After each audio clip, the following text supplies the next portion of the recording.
الحمد للہ رب العالمین والصلاة والسلام علی حبیبہ محمد وآلہ وصحبہ اجمعین۔ اعوذ باللہ من الشیطان الرجیم، بسم اللہ الرحمن الرحیم۔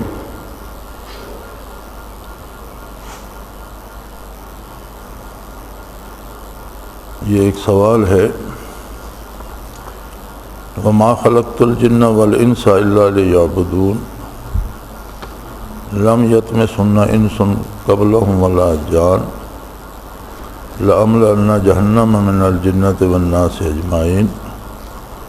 مندرجہ بالا تینوں آیات میں عبادت، جنت اور دوزخ کے لیے جنوں اور انسانوں کا برابر تذکرہ فرمایا گیا۔ یہ برابری کیسے ممکن ہے؟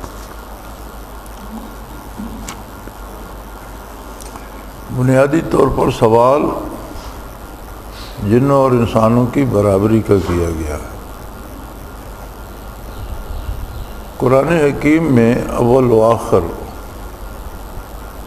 جہاں بھی جنات کا تذکرہ آیا ہے، جہاں جنات نے نبی کریم صلی اللہ علیہ وسلم کو تلاوت فرماتے ہوئے سنا، مسجد نبی تک بحمد اللہ موجود ہے مکہ مکرمہ میں،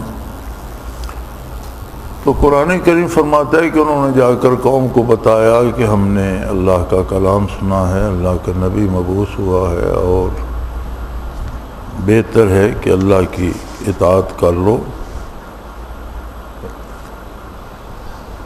یجرکم من عذاب علیم، تمہیں دردناک عذاب سے نجات مل جائے گی۔ کہیں بھی دخول جنت کی کوئی آیت جنوں کے بارے قرآن میں نہیں ہے۔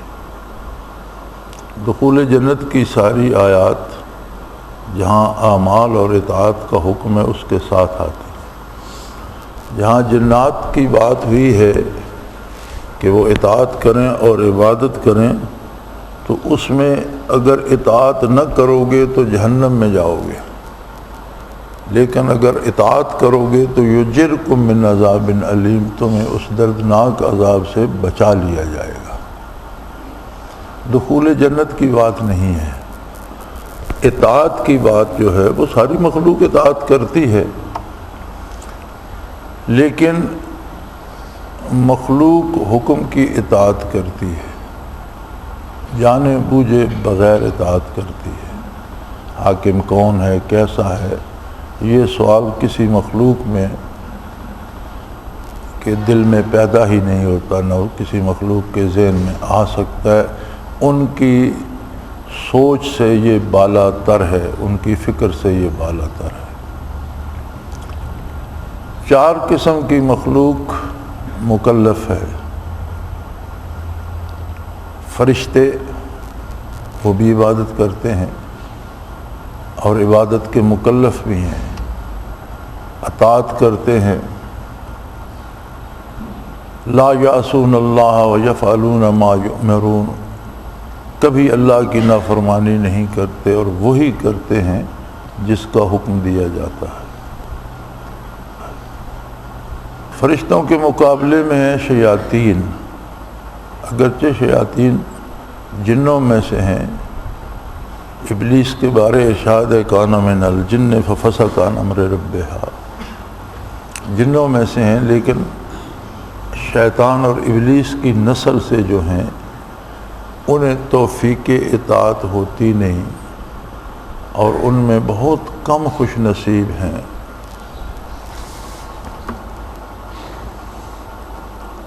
جنہیں توبہ کی توفیق ہوئی نہیں۔ عمومی قاعدہ یہ ہے کہ شیطان کی اولاد میں کیونکہ خود اسے توبہ کی توفیق نہیں ہے تو اکثر انہیں توبہ نصیب نہیں ہوتی، لیکن ایک شیطان کے علاوہ دوسروں کے لیے یہ قانون نہیں ہے کہ انہیں توبہ نصیب ہی نہ ہو۔ ان میں بھی بعض نے توبہ کی ہے،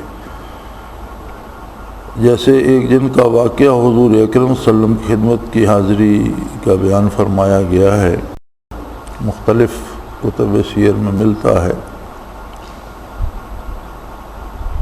کہ ایک ضعیف العمر جن حضور کی خدمت عالی میں حاضر ہوا اور اس نے پہلے انبیاء کا اور موسیٰ علیہ السلام کا تو خاص طور پر اس میں نام بھی لیا گیا ہے،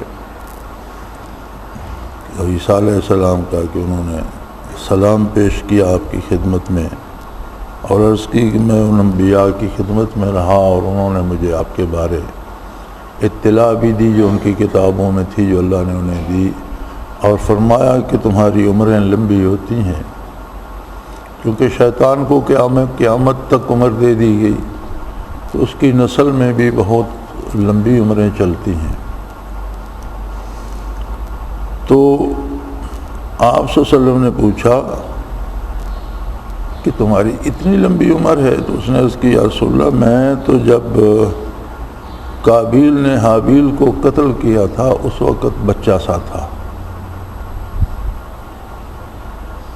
اور مجھے اس کا نام یاد نہیں آ رہا۔ اگلے دن بھی یہ روایت میری نظروں سے گزری، میں حیات الحیوان دیکھ رہا تھا تو اس میں علامہ ضمیری نے بھی یہ حدیث نقل کی، اس نے اپنا نام بتایا اور بتایا میرے باپ کا نام حام ہے، اس کے باپ کا نام ہیم ہے، اس کے باپ کا نام لاکیس ہے، اور وہ ابلیس کا بیٹا تھا۔ تو آپ صلی اللہ علیہ وسلم نے فرمایا تم ابلیس کی چوتھی پشت سے ہو۔ عرض کی یا رسول اللہ بالکل درست ہے، اور میں جب قابیل نے حابیل کو قتل کیا تھا آدم علیہ السلام کے بیٹے نے، اس وقت میں بچہ سا تھا۔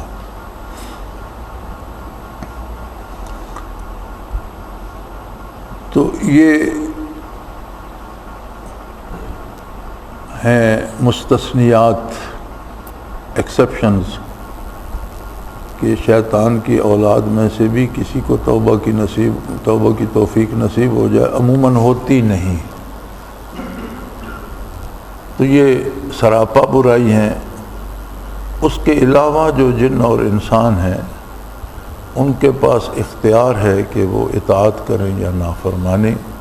تو نافرمانی میں انسان بھی اس حد تک چلا جاتا ہے کہ اللہ کریم نے فرمایا شیاطین الجن والانس، سورہ ناس میں بھی من الجنت والناس، انسان بھی برائی کرتے کرتے شیطان بن جاتا ہے۔ اور حضور صلی اللہ علیہ وسلم نے فرمایا کہ جو شیطان انسانوں میں سے ہوتا ہے وہ زیادہ خطرناک ہوتا ہے۔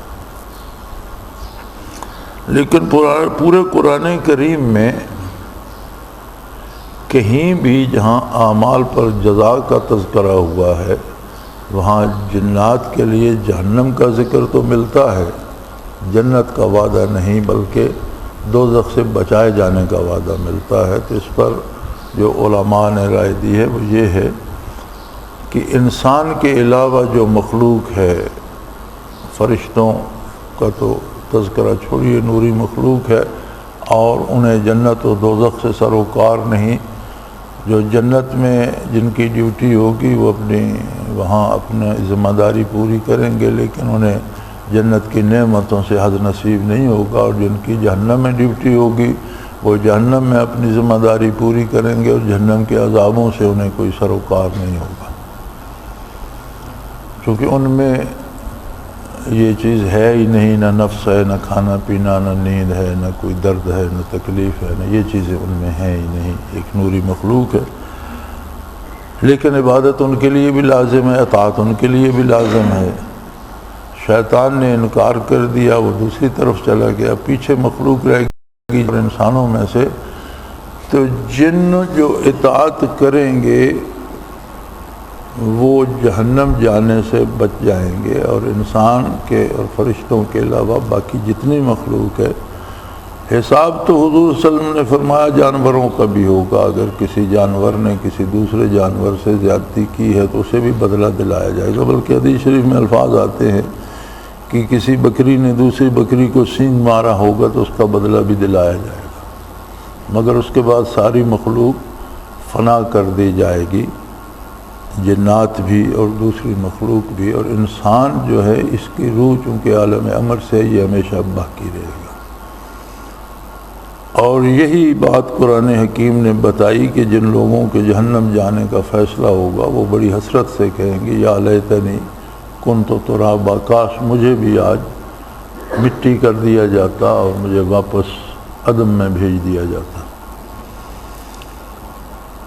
تو یہ جو پہلی آیہ کریمہ ہے وما خلقت الجن والانس الا لیعبدون اے لیعرفون، کہ میری عظمت کا اقرار کریں اور میری اطاعت کریں۔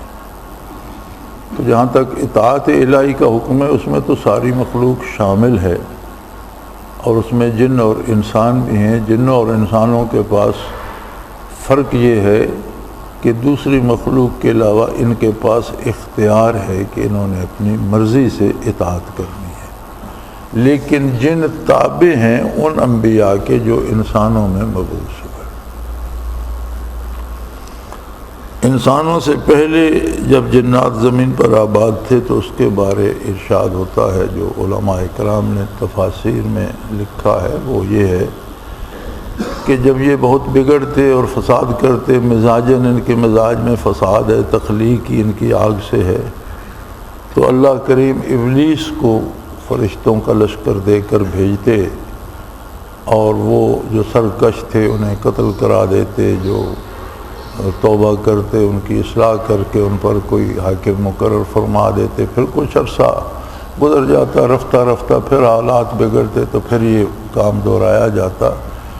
تو گہے برزمی بود گاہ بر فلک، ز راہ تفاخر و اب فوج ملک گہے برزمی بود گاہ بر فلک، کہ بڑے فخر کے ساتھ فرشتوں کی فوج لے کر کبھی زمین پہ آتا، کبھی آسمان پہ جاتا۔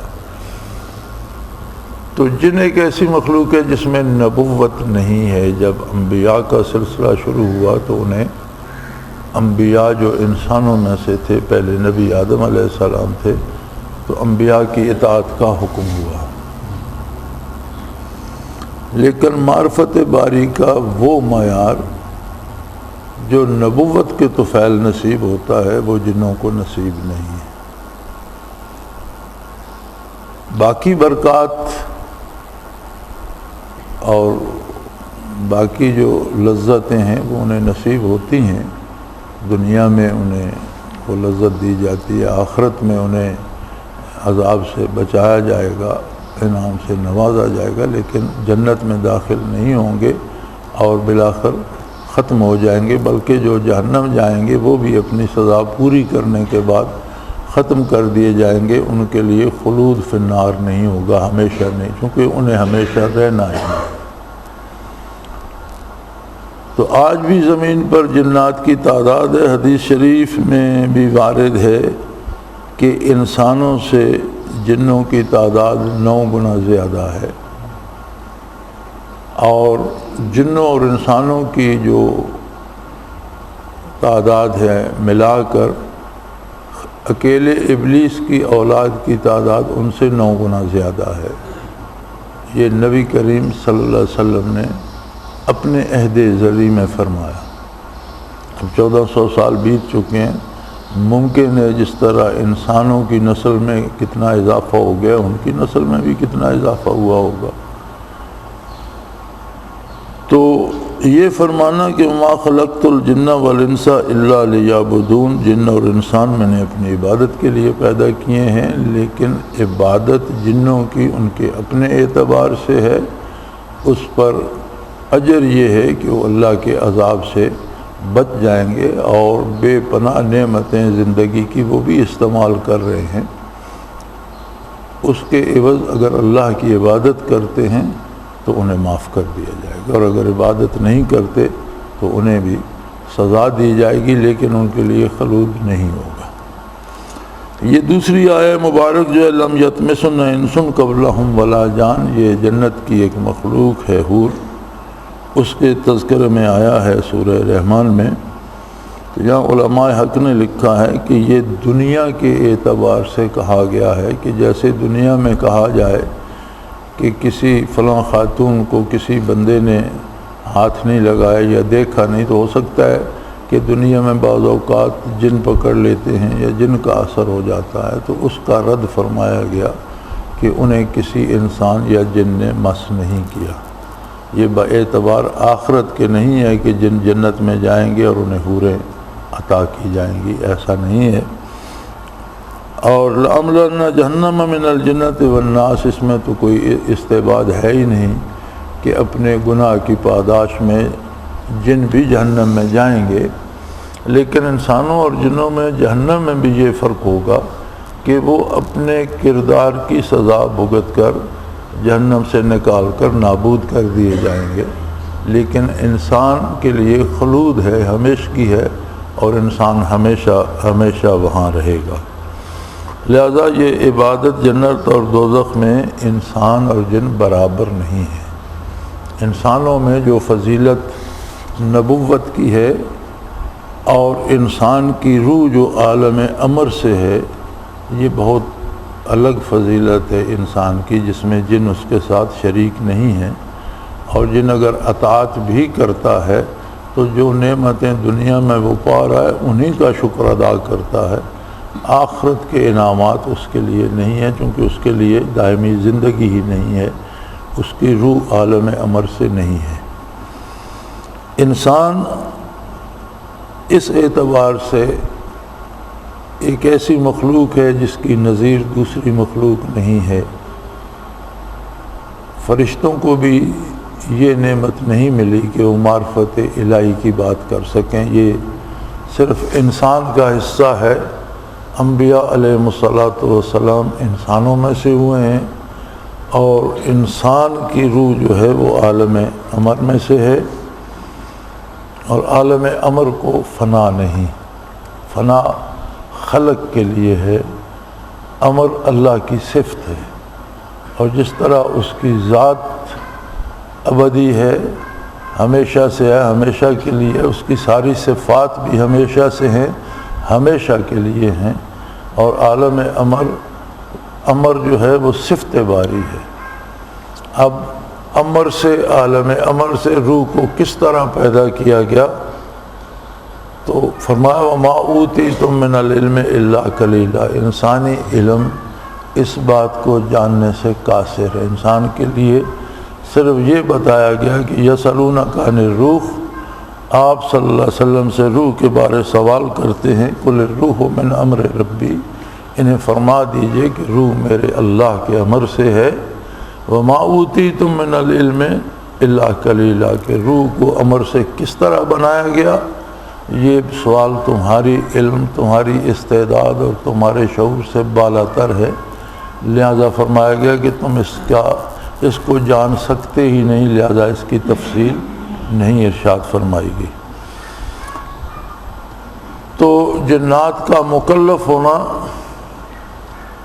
انسانوں کا مکلف ہونا وہ برابر ہے، لیکن ہم دو مزدور لگاتے ہیں ایک دیوار پہ، ایک مستری ہے وہ اینٹیں چنتا جاتا ہے، اور دوسرا مزدور ہے وہ گارا ڈھوتا ہے، اینٹیں پکڑاتا ہے اسے، تو میرے خیال میں مشقت تو زیادہ مزدور کرتا ہے کاریگر کی نسبت، لیکن دیہڑی زیادہ کاریگر کو ملتی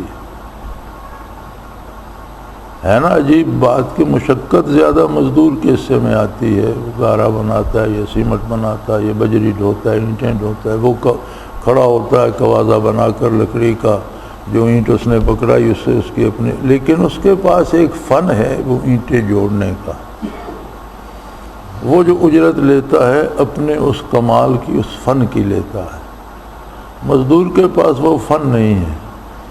یہ فرق ہے جنوں اور انسانوں میں کہ انسانوں کے پاس نور نبوت ہے، منصب نبوت ہے، اور جنوں کے پاس وہ نہیں ہے، لہذا جو آخرت کا اجر اور آخرت کی رحمت باری مرتب ہوتی ہے وہ اس استعداد پہ ہوتی ہے جو اللہ نے انسانوں کو اپنی معرفت کی عطا فرمائی، وہ جنات کے پاس نہیں ہے۔ تو اس میں برابری نہیں ہے۔ اگر آپ دوبارہ کبھی دیکھیں گے یا تفسیر مختلف تفاسیر کو دیکھیں گے، وہ آیات نکالیں جہاں جنوں انسانوں کا تذکرہ ہے، تو آپ کو واضح فرق نظر آئے گا۔ حوروں کے بارے بھی ایک بہت بڑی غلط فہمی ہم لوگوں میں آ گئی ہے، اور یہ سمجھا جاتا ہے کہ وہ انسانوں سے کوئی اعلیٰ درجے کی مخلوق ہے، ایسا نہیں ہے۔ اعلیٰ درجے کی مخلوق جنت میں بھی انسان ہی ہیں، اور حوریں انسانوں کی خدمت کے لیے ہوں گی، اور جنت کی مخلوق ہے، اللہ نے جنت میں پیدا فرمائی، جنت میں ہی رہے گی، اور وہ خواتین جو دنیا میں آئیں، انبیاء پہ ایمان لائیں، جنہوں نے تمام دنیا کے شدائد اور تکالیف برداشت کیں اور اس کے ساتھ اللہ کو یاد کیا، اللہ کے نبی کی اطاعت کی اور اسلام پر قائم رہیں اور اللہ کی اطاعت سے سرفراز ہو کر دنیا سے رخصت ہوئیں، حوریں ان کا مقابلہ نہیں کر سکتی، حوریں بھی ان کے لیے کنیزوں اور غلاموں کا درجہ رکھتی ہوں گی۔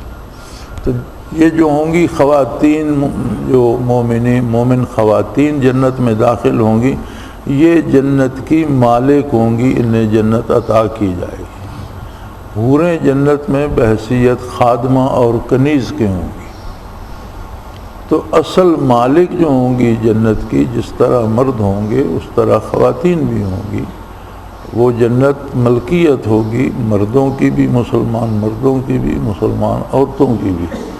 اور یہ مخلوق نہ دنیا میں آئی، نہ اسے اطاعت نصیب ہوئی دنیا میں آ کر، نہ اس نے دنیا کی تکالیف دیکھی، نہ اس نے کفر سے مقابلہ کیا، نہ اس کا شیطان سے مقابلہ ہوا، نہ اس میں نفس پیدا کیا گیا، نہ اس نے نفس سے مقابلہ کیا۔ تو جتنی تعریف حوروں کی بیان ہوئی ہے،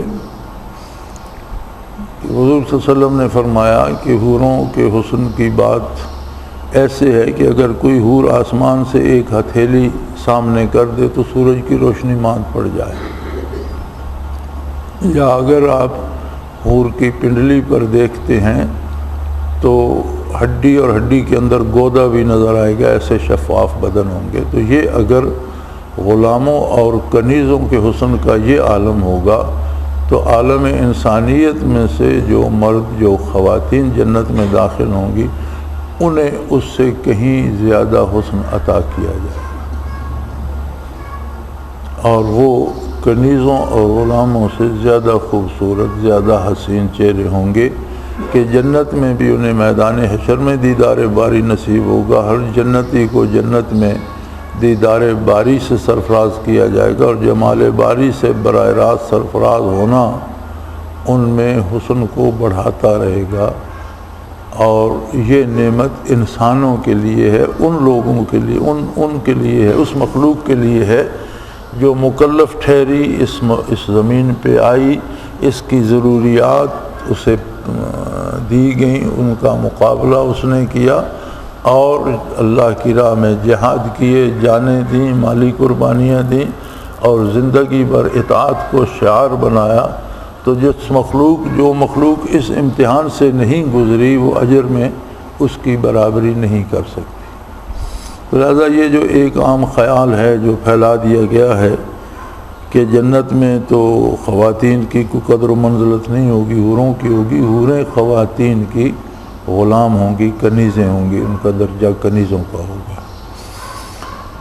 لم یطمثن قبلہم انس قبلہم ولا جان، یہ جو فرمایا گیا تو علماء حق لکھتے ہیں اس میں کہ جس طرح دنیا میں بعض خواتین کو جن مس کر لیتے ہیں یا پاگل کر دیتے ہیں یا پکڑ لیتے ہیں، تو اس کا رد فرمایا گیا کہ کوئی یہ قیاس نہ کرے کہ حوروں کو بھی کسی جن نے مس کیا ہوگا، یہ ممکن نہیں ہے۔ اور جہنم والے میں تو کوئی مغالطہ نہیں ہے کہ انسان بھی جائیں گے، جن بھی جائیں گے، اللہ معاف کرے، جو جہنم میں پکڑے جائیں گے، جہنم جن کا مقدر ہوگا، جن کا کردار ایسا ہوگا۔ لیکن پھر وہاں بھی ایک فرق یہ ہوگا کہ انسان جو گناہگار جہنم میں جائے گا، اس میں کوئی رتی ایمان کی ہوگی، کوئی ذرہ ایمان کا ہوگا، تو بالآخر وہ نجات پائے گا اور اپنے گناہوں سے گلو خلاصی کرا کے جنت میں جائے گا۔ اور جنت میں ایک تعداد ان لوگوں کی ہوگی جو جہنم سے ہو کر جنت پہنچیں گے، اور حضور نبی کریم صلی اللہ علیہ وسلم نے فرمایا کہ اہل جنت انہیں دیکھ کر محسوس کریں گے کہ یہ سیدھا جنت میں نہیں آیا، جہنم سے ہو کر آیا۔ وہ خود بھی محسوس کریں گے کہ یہ جو براہ راست جنت میں گئے ہیں، یہ ہم سے زیادہ خوش نصیب ہیں، ہم سے اعلیٰ درجے کے لوگ۔ تو جنات کو جہنم میں ہمیشہ نہیں رکھا جائے گا، بلکہ انسانوں اور فرشتوں کے علاوہ باقی ساری مخلوق یوم حشر فنا کر دی جائے گی۔ جو جنات جہنم جائیں گے وہ بھی اپنی سزا بھگتنے کے بعد فنا کر دیے جائیں گے اور انسان کو ہمیشہ ہمیشہ رہنا ہوگا۔ اللہ کریم اسے جنت عطا کرے، جنت میں ہمیشہ رہے گا۔ اللہ پناہ دے جہنم سے، جو بد نصیب کفر و شرک میں مرے اور ایمان دنیا میں ضائع کر کے مرے، انہیں جہنم میں ہمیشہ رہنا ہوگا۔ جن کے پاس اعمال نہیں اور ایمان باقی ہے تو ہو سکتا ہے کہ انبیاء کی شفاعت سے، حضور نبی کریم صلی اللہ علیہ وسلم کی شفاعت سے ان کی جان چھوٹ جائے۔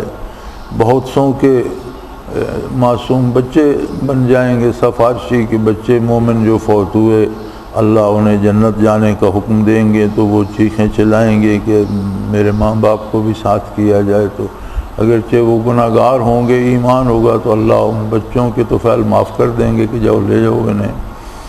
اور بہت سے واقعات اس طرح کے حضور نے ارشاد فرمائے۔ اہل اللہ بزرگان دین، جیسے ذکر کے معاملے میں آتا ہے کہ فرشتے کچھ ایسے ہیں جن کی تخلیق صرف اس لیے ہے، ان کا کام ہی یہی ہے کہ وہ روئے زمین پہ گھومتے رہتے ہیں کہ کہیں اللہ کا ذکر ہو رہا ہو تو وہ اسے اس میں حاضری دیں اور اس ذکر سے مستفید ہوں۔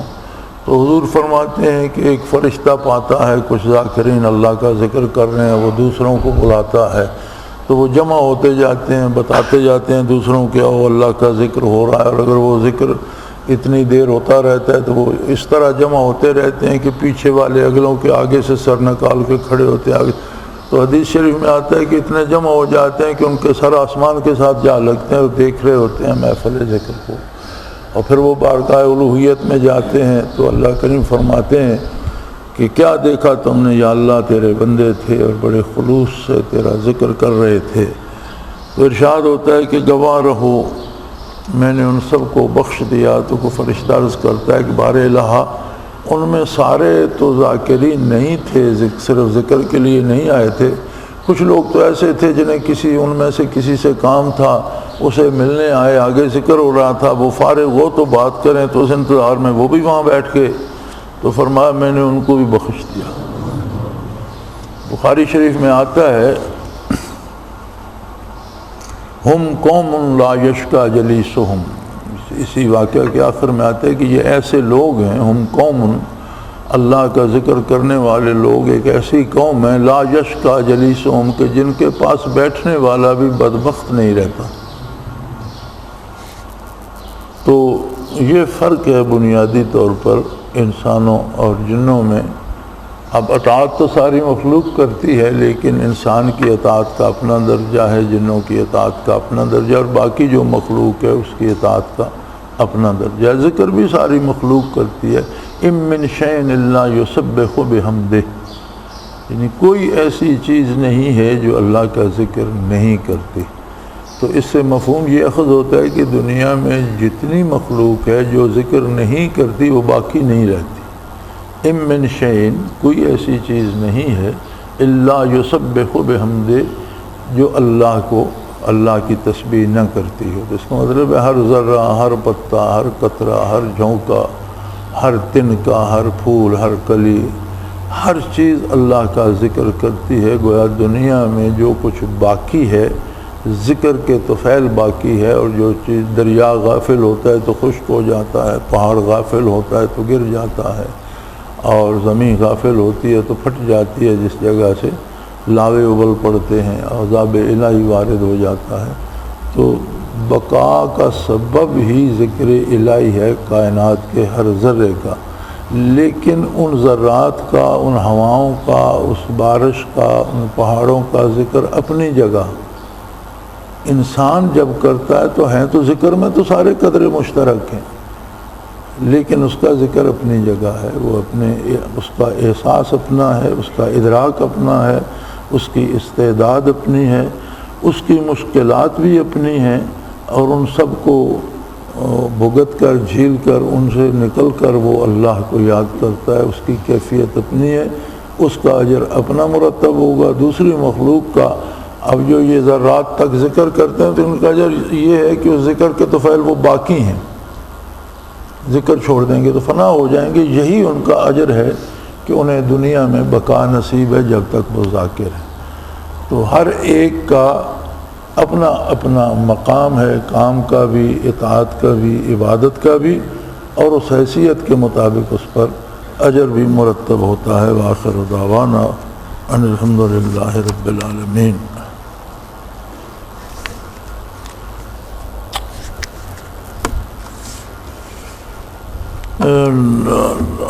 الحمد للہ رب العالمین والصلاة والسلام علی حبیبہ محمد۔ اللہم ربنا لا تقتلنا بغضبک ولا تہلکنا بعذابک واعف عنا قبل ذلک۔ اللہم ربنا لا تسلط علینا من لا یرحمنا، انت ولینا فی سفرنا وحضرنا فی مالنا واہلنا۔ اللہم ربنا سہل لنا امورنا کلہا فی دیننا و دنیانا، رب یسر رب یسر رب یسر ولا تعسر وتمم بالخیر۔ اللہم انصر الاسلام والمسلمین فإنک علی کل شیء قدیر۔ وصلی اللہ تعالی علی حبیبہ محمد علیہ وسلم برحمتک یا اللہ اللہ